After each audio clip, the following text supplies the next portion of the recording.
Hey guys, Coastal RC and Off-Road here. Getting ready to do an Assassin's fuel pump on my Razor. Believe mine to be bad.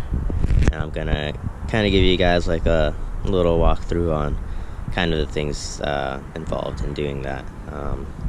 The first thing you're gonna do is you're gonna take out the passenger rear seat if you're in a 4-seater.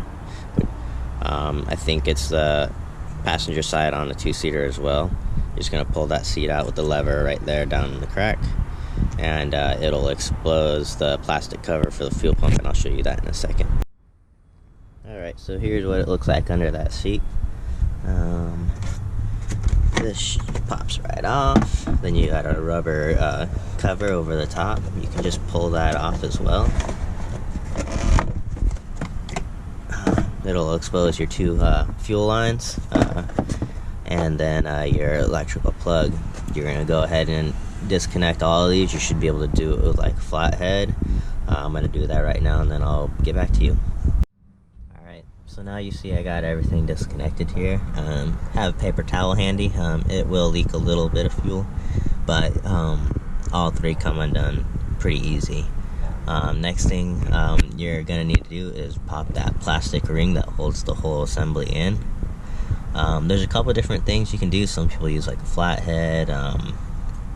I think there's like you can actually use like a fuel filter tool as well. I actually got this right here from Amazon. It slides in and out, and it actually grips it very well, and it works very well. So I'm going to go ahead and use that.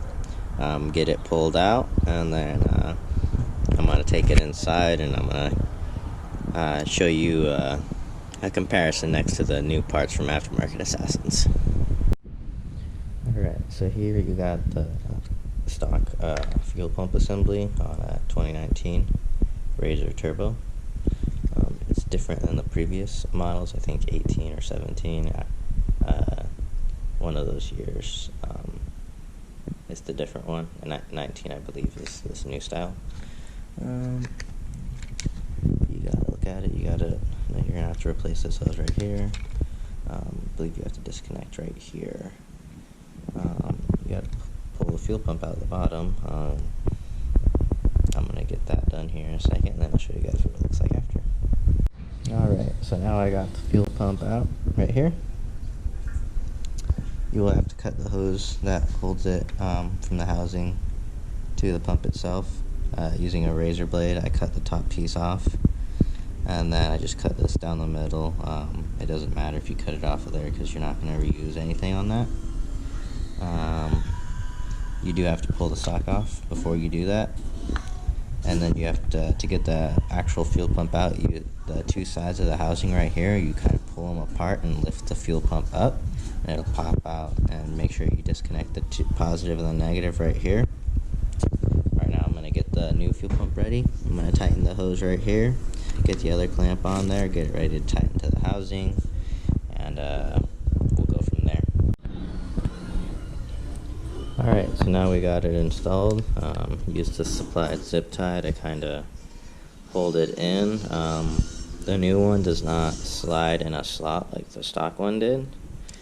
Used the two clamps that it came with. It does not fit perfectly straight. I shortened the hose, which you will have to do too, to get the top part to sit flat so that when it goes into the fuel tank it'll be perfectly level with how the pump is setting. Got the fuel sock on, pretty easy, just push it on there. The two plugs, those were kind of a pain for some reason to get in all the way, but they're in now, so it should be fine. All that's left to do now is to get this installed back into the fuel tank. Alright, the next thing you will do is the kit also comes with a 15 amp fuse, this blue one. The stock one is a 7.5. You're going to look at your fuse box, and it's right there. You can see where I took it out. You're going to put in the new fuse. Alright, so I just seated the fuel pump back in. It's kind of a pain. You know, the stock is a lot wider than the stock one, so you kind of have to fold the edges. and then the fact that the pump kind of bulges out a little bit because of the zip tie and the clamps kind of makes it a little bit more tricky to get in than the stock one, but it's in. I'm gonna get the clamp ring right there back on there, tighten it how it's supposed to be, line everything up. There's 2 lines right here, and then there's I think this is the line right here for the pump itself, the pump housing, and then there's an arrow on the ring right here, which when I took mine off, it wasn't lined up with the ring to begin with, so I'm just going to make sure it's very tight, and then I'm going to connect the connections back together, and that should be it for the install. Alright, got the covers and everything back on. Gonna go throw the seat back on. I'm gonna attempt to fire it up. The whole reason I did this was mainly because I was believed to have a bad fuel pump.